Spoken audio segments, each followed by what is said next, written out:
Hello, everyone. Welcome to the Revolution 250 podcast. I'm Bob Allison. I chair the Rev 250 advisory group. We're a consortium of about 75 or so organizations in Massachusetts planning commemorations of the beginnings of American independence. And our guest today is Richard Bell. And Rick Bell is a professor of history at the University of Maryland. And he is the author of three books. I think this is your fourth book. And it's a terrific book, The American Revolution and the Fate of the World. And one of the reviewers says that you tell American history as if from a bar stool, not a lecture podium. And so thanks for joining us. It's my pleasure, Bob. Great to be with you. So it really is a book about the American Revolution as a global thing. And I'm wondering, what are the favorite stories or most surprising stories you learned in looking at this global context of the revolution? Oh, geez. So there's so many stories, human lives that I try to recapture and reconstruct here, right? Because on the one hand, we're telling a big sweeping story from 35,000 foot. On the other hand, we want to build it from the ground up and realize that, as you know, Bob, that this war is, fought and felt on the human scale, right? So I've loved being able to get close to human lives here. I'll tell you one story of a guy called John Mosley. John Mosley was enslaved in Virginia, escaped his Virginian enslaver, went to join the King's cause early in the war because British commanders like Lord Dunmore were strategically promising lifelong freedom to enslaved people who desert their Patriot masters and come join the British. That's a disruption strategy the British are using, of course. And John Mosley is in British lines. He evacuates with the British army and ends up in London, which is more unusual than it sounds by the end of the war. He falls on hard times there. He's not eligible for a veteran's pension in the British Army or poor relief. And desperate hunger leads him to desperate action, Bob. He commits a crime of survival, really, a victimless crime, claiming a dead soldier's unclaimed wages. He's arrested for the fraud and prosecuted, and he is sentenced to 14 years of hard labor in Britain's overseas colonies. And this is the point in the story when I should remind your viewers and listeners, Bob, that back before the revolution, Britain transported 50,000 of its convicted felons to America, to Virginia and Maryland. But of course, independence means Britain can't do that anymore. So John Mosley is sent to a brand new penal colony, which is designed to be the replacement dumping ground. And that, of course, is Australia. Right. So John Mosley will end up as a convict field hand in Australia. After years of good behavior, he'll get a conditional early pardon.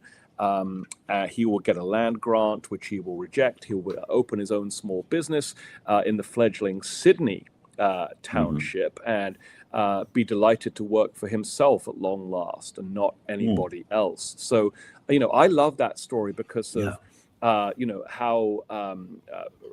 how high the stakes are for John Mosley at every point, of course, but also because of the geography, right? This guy opens the war in Virginia. After the war, he's in London. And within 10 years, he's in Australia. And that reminds us that places as far-flung as Virginia and Australia are actually connected by what happens in the 8 years of the American Revolution.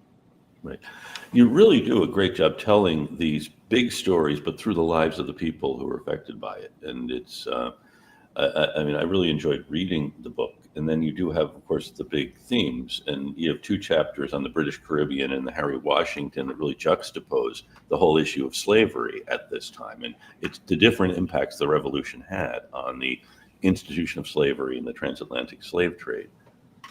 Yeah, that's absolutely right. So, there's 14 chapters in this book. We cover a lot of ground. And I do have, some arguments I'm trying to make through this storytelling, but never hit readers over the head with it, if you see what I mean. So, one of the things that historians have been asking themselves for a while is, given that there were way more than 13 British colonies in North America and the Caribbean, by some counts there are 26, other people say there are 30, given that there are so many British colonies in North America and the Caribbean, why do only 13, half or fewer than half, secede and successfully separate in the American Revolutionary War. And that requires us to think about the Caribbean and think about it really hard, right? So we owe a big debt to scholars like, Trevor Bernard and Andrew Jackson O'Shaughnessy and many others for framing these questions. And, my answer to those questions are, why doesn't Jamaica secede? Why doesn't Jamaica join, South Carolina, with which it has a lot in common in the Continental Congress? There's a few answers. One would be Jamaica's dependence on the slave trade in a way that by the 1770s, many mainland colonies are not quite so dependent. I would say British military protection from French and Spanish attacks. They need the Royal Navy on call 24/7. And I would say sugar exports. They send all their sugar to British consumers on the mainland, who then put it in their tea, right? Their tea, ironically, is from China, brought there by the East India Company. So these are ways in which the revolution looks very different from British Caribbean, from the perspective of British Caribbean outposts. Nonetheless, enslaved people, whether they are at Mount Vernon in Virginia or whether they are in Hanover Parish in Jamaica, see the chaos of Britain's war against itself as an opportunity to seek freedom. So John Mosley, that's what he's doing. But also we can see uprisings in Jamaica and other places too, trying to use the distractions of the war to advance their own liberty agenda. So I love this stuff. I love these juxtapositions. It really is great. And then, of course, your book begins with China, the Empress of China, and then so we begin with tea, and then it leads into opium in the early 19th century. Yeah, that's right. The book sort of opens in China, and then 300 pages later, it sort of ends in India.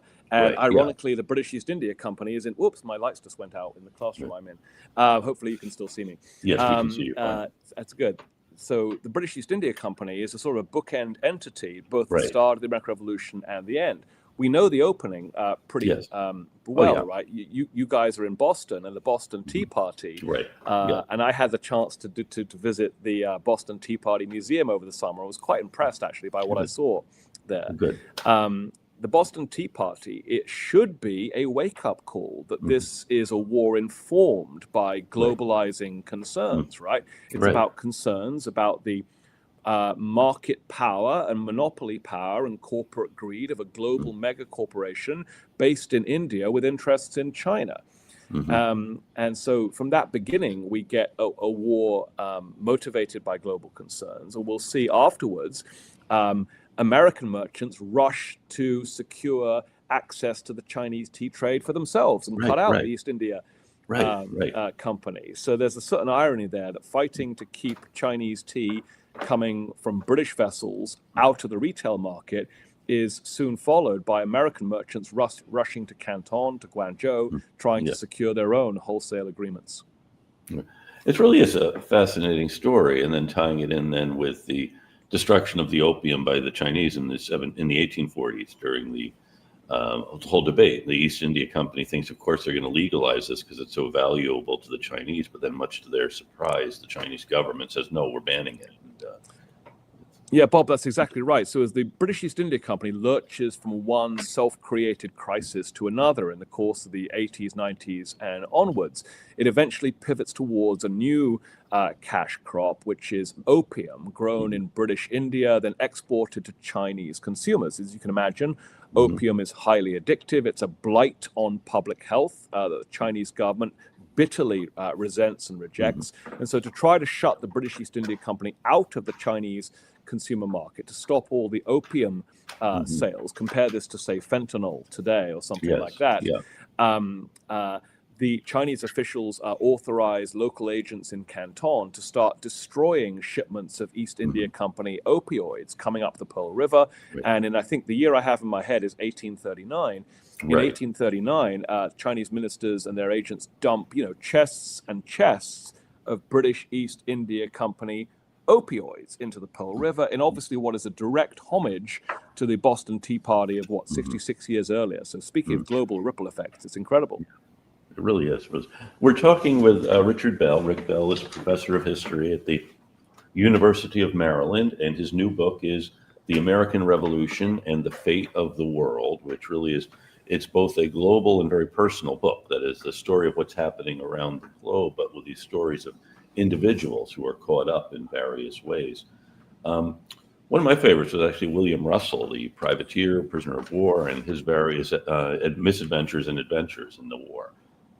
One of my favorites too, Bob. Thanks for flagging him. And I really wanted to call him Bill Russell in the book, but I know that would confuse sports fans, so I resisted the impulse. And a lot of what I've learned about Bill Russell comes from excellent scholarship by my friend Frank Cogliano, who teaches at the University of Edinburgh. So you can't learn about Bill Russell without registering, Frank as the world expert here.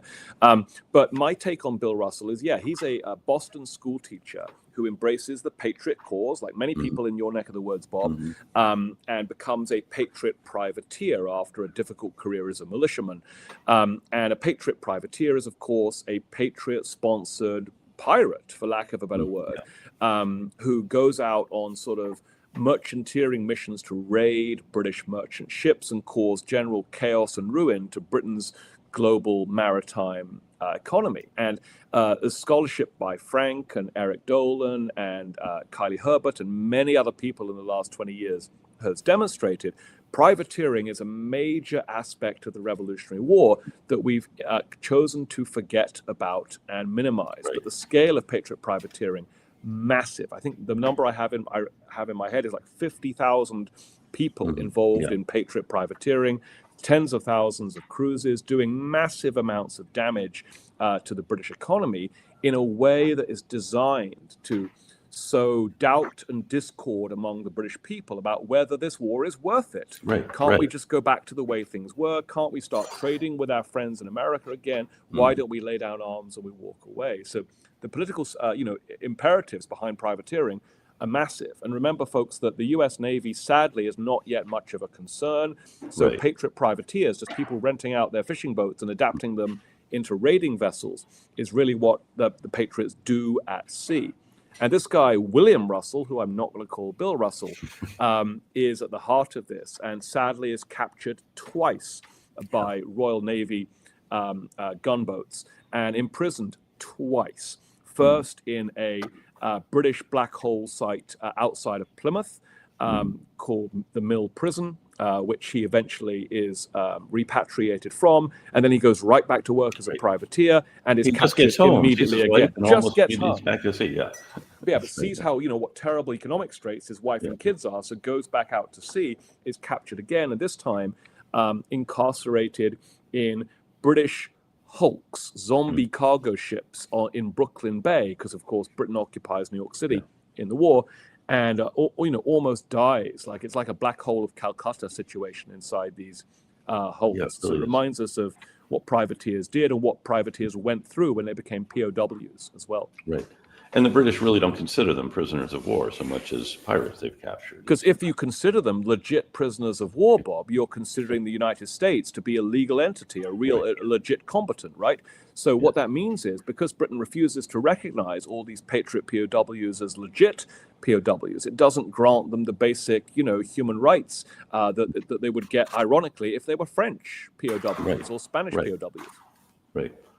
Then the story does look a lot different from these other places, and I think it makes us think how it must have looked to people at the time, wherever they were. I mean, they would have thought of it as a much different story than the way sometimes we think of it as just these 13 colonies who have this, and we focus a lot on the war as it happened in the 13 colonies, but you're really showing how it is really a global phenomenon. And if you're in London, you're not simply thinking about what's happening in South Carolina. You also have to think about Jamaica and India and other places, the Gibraltar places that the empire has to protect.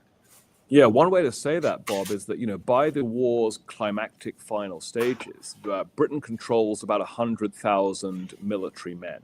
But because it's now stretched thin in a global war that encompasses North America, that encompasses anywhere around the world that France and Spain and the Netherlands want to engage, and encompasses a major theater in India with the Kingdom of Mysore, a major theater in the Trans-Appalachian West. Only of those 100,000 British allied warfighters, only 3 in 10 are in North America fighting George Washington and the Patriots. And to be clear, that's one reason why George Washington and his land forces are able to be as potent as they are in the latter stages of the war, because Patriot strategy from Congress on down has been to pull Britain in every possible other direction, to tie them up in costly skirmishes anywhere outside of the 13 colonies. So Patriot strategy, I think, this is not just happenstance. I would argue, if you look at Washington's papers, if you look at John Adams's model treaty, if you look at where Franklin goes, this is clearly Patriot strategy from early in the war. Really, there's one opposition member of parliament, who says that the ministry got into this war on the presumption that the Americans were cowards and the French were idiots. We call that hubris, right? Hubris. Yeah. There's a lot of it in England at the time. Yes. You and I first met maybe 20 plus years ago when you came to the Colonial Society Graduate Forum, and until I was reading your book, this book, I had forgotten that you actually were of British origin. So I wonder if you can tell us how that came to be. You grew up in England, went to Cambridge, and then have become an historian of American history. Yeah, I mean, when we first met in Boston 20 years ago at the Colonial Society of Massachusetts, I was probably fresh off the boat in some sense, right? I was embarked on a PhD in American history at Harvard at the time, but I'd only been in the country probably for a couple of years. Now it's like 25 years, time flies. So I grew up in Britain, as I hope my voice still betrays. I was born in North London, grew up outside Cambridge, had the good fortune to go to a fancy private school, and then went to a fancy University of Cambridge. But I would say that, especially in the K-12 environment, I was not exposed to any of this. I learned literally zero about the American Revolution. It wasn't that I was sold some sort of pro-King George version or something like that. It's not like we sat around calling it the War of American Aggression or anything like that. We just didn't talk about it, right? So we studied the Tudors endlessly, as, you know, Henry VIII and then Queen Elizabeth defeat Catholic France and Catholic Spain, and then the Pope himself. And then we jumped forward, Bob, if you can believe it, from the Tudors to World War II, when Britain defeats the Nazis single-handedly, folks. Did you know that? Single-handedly. That's what I was taught back in the day. So I think, you know, what I've learned from that experience, looking back on it, is that every country often teaches its school children selective, self-serving, narrow nationalist stories. I think we'd see the same in South Africa or Germany or France, anywhere else, different versions of the same impulse. So it's not hugely surprising that I think we in America, and I'm now a US citizen despite this silly voice. Congratulations and welcome. Thank you. Yes, I vote early and often, Bob, let me assure you. It's not surprising, therefore, that we in America have, you know, stripped the American Revolution of its global entanglements over the last 250 years, because we've been invested since the founding in the process of nation building. That's a natural impulse when you're creating a new country, right? To find heroic set pieces in which plucky, homegrown heroes defeat all the king's horses and all the king's men entirely on their own. But the product of that nation building has been a bunch of myths that the Patriots did it alone, that everyone was a patriot, that Patriot victory was inevitable, none of which are true, of course, right? So it's much more interesting, I think, to get back to the complexities of that messy global war.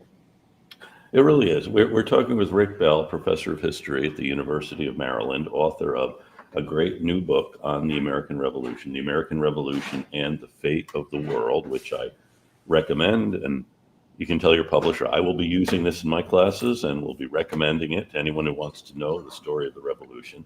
We love to hear it. Yes. And another of these characters that and whole episodes that really is forgotten is the story of Bernardo Galvez and what's happening in the Gulf of Mexico, and with actually Spain seeing this. Spain's not getting into the war to support American independence, but they have declared war on England, and of course their first objective is to get back Gibraltar, and then Galvez really is driving these herds of cattle down to Florida. Yeah, so I live near Washington, D.C. In fact, I'm sitting in Washington right now as we're doing this. And there's a statue of this guy, Bernardo de Galvez, in a forlorn park near the State Department, near Foggy Bottom. And I'm sure people walk past that every day. And if they glance at the statue and see the name, they're like, who is that? Why is that person here? He does not have the name recognition of a Baron Steuben or a Marquis de Lafayette, but he deserves to. In fact, I believe, don't quote me on this, Bob, that he's one of only 8 foreigners to have been granted honorary U.S. citizenship over the last 250 years. No fact checks, please. So who was Galvez? For a quick refresher, Galvez was the Spanish governor of Spanish Louisiana at the start of the war, and he goes on a rampage through British territories, especially Florida, which used to be a Spanish territory, but in 1775 is a British territory, trying to reclaim those territories for Spain. And he has remarkable success, also building a really multi-ethnic, multilingual coalition of Spanish and French and indigenous people. Really fascinating stuff. Kathleen Duval, in her terrific book Independence Lost, has written more about this. And he's part and parcel of Spanish engagement against Britain during the Revolution. Spain is allied with France. France is allied with George Washington. So by the transitive powers of allying with France, Spain is on the same team as George Washington. But they have very different objectives, as you point out, Bob. Spain is a absolutist Catholic monarchy with an empire of its own. And so it would be weird that they get into bed with a group of anti-imperial, anti-monarchical Protestant insurgents, but they do effectively. And Spain's goal is not really to support George Washington for the cause of, American liberty, but to knock the British Empire down to size while it can and to reclaim Spanish territories. And I mentioned Florida as an example, but we could do Honduras or Belize as other examples. And then, of course, there's Gibraltar, which you mentioned in your question. Gibraltar is this rocky outcrop on Spain's southern tip, which guards the gates of the Mediterranean. It had, of course, been a Spanish possession for centuries, and then Britain captures it in some previous war, like 1704 or thereabouts. Spain desperately wants Britain off their front porch, and so Spain gets into the war in part to try to seize Gibraltar while Britain is distracted fighting its own civil war. And that leads they'd even offered neutrality if Britain would give them Gibraltar back. Absolutely, which is an amazing moment, right? Spain says, okay, we won't get in against you, Britain, if you just give us Gibraltar now. And King George says no. And George Washington says, what the hell are you doing, man? You had a chance. Right? So that leads to a 3.5-year Spanish and French siege of Gibraltar, which is the longest siege, the largest siege. I think it's the largest military engagement of the entire Revolutionary War is the siege of Gibraltar, which fails at the end. So Spain pours everything into knocking Britain down a peg or two, has some huge gains, like under Galvez in Florida, but also some huge failures. Think of Gibraltar, think of the English invasion in 1779. That English invasion in 1779, the Spain and France are cooperating and have this huge force that is going into the English Channel. And of course, Britain's army, as you said, is displaced throughout the world. So they're calling together basically any guy who's around who is going to go and defend the islands against this massive armada. It's a huge thing. And then it's really a disaster for the French and the Spanish. Yeah, I mean, but for the grace of God, really, does Britain not get successfully invaded by France and Spain in 1779. The plan, by the way, is to capture the 2 great dockyards on Britain's south coast, Portsmouth and Plymouth. If they can capture those dockyards, then they basically cripple the Royal Navy and the game is over. But they failed to do that, in part because of the tenacious opposition by, for lack of a better word, the Home Guard that they put out, Dad's Army. They get some retired British general, Admiral Hardy, I think his name is, to come out of retirement, who hasn't been to sea in 20 years, to try to annoy the French Navy and the Spanish Navy. But fundamentally, however good Hardy is, it's the winds. The winds don't cooperate, and the French and Spanish Navy can't land, and they haven't brought enough drinking water on their own ships, which seems like an error to me. And that causes huge rates of scurvy and mortality and forces them to turn around. So it's a bit of a debacle as far as France and Spain are concerned. And of course, once again, Britannia rules the waves. It's it's a lucky escape for Britain, quite honestly. But yes, Britannia rules the waves. There are some tremendous paintings too of the siege of Gibraltar and the defeat of the fireboats. I mean, this loomed large at the time to have these tremendous pictorial representations of this heroism. Another way to say that, Bob, is that the British public, who've been down in the dumps about this endless quagmire they've been fighting in North America, which is costing a lot of British blood and treasure in 76, 77, 78, the British public gets a new lease of life, and morale for the war actually improves when Britain's greatest enemies, France and Spain, team up to try to destroy Britain or wipe it off the map. That is a huge boost to military recruitment, right? Because if you're a British person in the 18th century, you may be in two minds about beating up on some American farmers who you regard as your cousins, your brothers, but you're not in two minds about beating up a Frenchman. This is catnip to the British public when France joins the war. Yeah, really is. We're talking with Richard Bell, professor of history at the University of Maryland, author of The American Revolution and the Fate of the World. Your mention of Hardy, of course, brings to mind a different Hardy, and Lord Nelson is part of this expedition to Nicaragua, which is extraordinary. Yeah, he's not a lord yet. Yeah, he's not a lord yet. I think he's a captain or a lieutenant. Don't quote me. I get it right in the book. He's at the start of his career, and he's leading a force of, I think, 50 British Marines from British Jamaica into Spanish Central America to try to protect some nearby British logging colonies and maybe capture just enough Spanish territory on the Isthmus of Panama to effectively cleave the Spanish Empire into two, right? And get a route to the Pacific for Great Britain, which would be a game-changing thing. Yet, when the British Marines land on, I think, near the San Juan River in modern-day Nicaragua, they are not greeted as liberators by the indigenous people. No one ever greets a foreign invasion as the liberators. Just don't buy the rhetoric. But we always think they will. We always think they will, right? And the troops will be home by Christmas, Bob, as well, right? Don't believe it. And the disease environment, for pale, sickly British soldiers is incredible. Mosquitoes do their deadly work, and everyone gets malaria and dies on the beach pretty much. And Lieutenant Nelson or Captain Nelson, whatever rank he is at the time, is lucky to survive. He's invalided. He does get sick, but he doesn't die. And of course, if he had died in 1779, 1780, British history during the Napoleonic Wars could be very, very different. Yes, really would. I mean, the book really has, I fear we may be giving it all away, but there's so many interesting pieces, surprises really on every page that it's well worth talking about many of them. I think there's so many surprises here for me as a researcher and writer that I think there's a surprise, like you said, in every page and every chapter. So we could do all day and people would still have a reason to go buy the book. That's right. Yes. What do you think surprised you the most as you were doing the research and writing the book?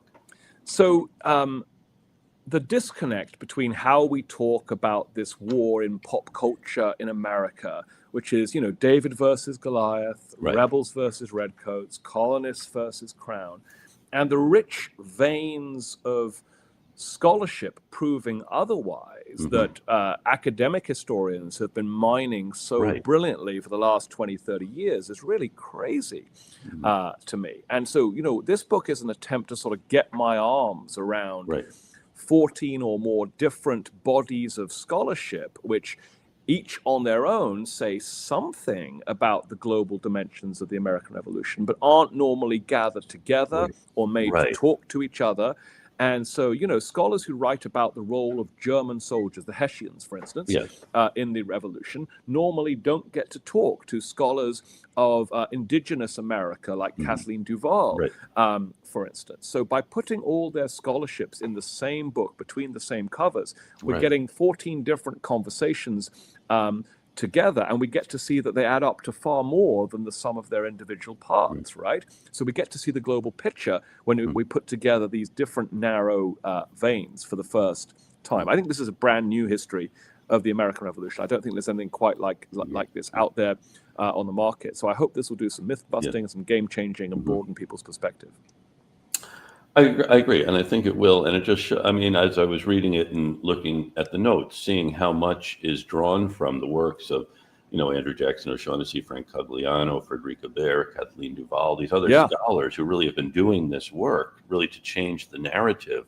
But we know that the narrative really hasn't shifted. But it's true. I think this is part of the kind of what's new about the American Revolution. I think a lot rests on what all of this generation now of scholarship that you and others have been doing. Now, was this a conscious thing? Was there a moment in around 2000 when scholars said, "Hey, let's look at what's happening among the Germans or among the native people"? I'll let individual scholars speak for themselves, but I would say, we within universities, and this, Bob, from where you sit, we've been asking interesting questions for a long time, I think, right? And we've all noticed in our own lives that we live in a globalized, entangled world today, and we take those notions back into the 18th and 19th century, and we look for what's similar, what's different, and we try to analyze that. And it shouldn't really surprise us that the 18th century, which is among many things an age of empire, is a globally entangled world, right? That everything is connected and there are ripple effects, even butterfly effects and so on. I think that the goal is to really platform in this book, which is a very public-facing book aimed at anyone who buys books for Christmas or in the airport bookstore on your way to vacation for Thanksgiving, to platform the amazing scholarship of people who've been writing books for fellow historians for the last 20 years, right? And if this brings more attention to people who do read the endnotes like you did, to the work of scholars like Frederica Bayer, who wrote a great book on Hessians, or Cassandra Pybus, who wrote a great book about Black refugees in the global diaspora after the war, then wonderful. They deserve all the attention they can get. Yes, true. Harry Washington is another of these characters, like John Mosley. He doesn't start in Virginia, but and then makes his way Nova Scotia, Sierra Leone. I mean, it's a tremendous story of this global war and these individuals then who are moving around in a way we often don't imagine. Yeah, Bob, you and I have probably known about Harry Washington for many years. I can't think, it was probably 20 years ago I first read Cassandra Pybus's scholarship and learned about Harry Washington. But I was at a book talk yesterday for this book, and I was talking about Harry Washington. And there were maybe, 40 people in the room. And I said, how many of you have heard of Harry Washington? And the only two people who put up their hands were my teaching assistants who happened to be there. So clearly we've both got work. Yeah, I'm glad they did too. But clearly we've got work to do to get the Harry Washington story out there because it's amazing. Why is there not a movie about Harry Washington, a TV show, right? So in thumbnail form, I'll be very brief here because it does dovetail with the John Mosley story I told earlier on. Born in Africa, enslaved by transatlantic slave dealers, ends up being owned by George Washington at Mount Vernon, and flees to the British side during the war, evacuates with Britain to Nova Scotia in direct contravention of the fugitive slave clause of the peace treaty, ends up in British Nova Scotia, hates it there because being free of slavery is not the same as being treated with respect and dignity, right? There's plenty of racists in British Canada, ends up in a new British colony in West Africa called Sierra Leone, which is sold to him as a post-racist paradise. Guess what? It's not. And so he and others launch what you might describe as a Sierra Leonean independence movement against the British Empire in 1800, which echoes really the American independence movement that George Washington had started 25 years earlier, though the outcome in the Sierra Leonean case is quite different, unfortunately. So Harry is at the center of this global odyssey, and he's such a compelling character, not only because of what he does and what he says or what he believes or what he wants, but also because he's this sort of doppelganger for George Washington going down in a very different universe. It's amazing, really an amazing book. I know we could spend the rest of the day talking about this. I wonder if there's anything else you would like to share before we let you go. I know you just gave a lecture and now we've been grilling you.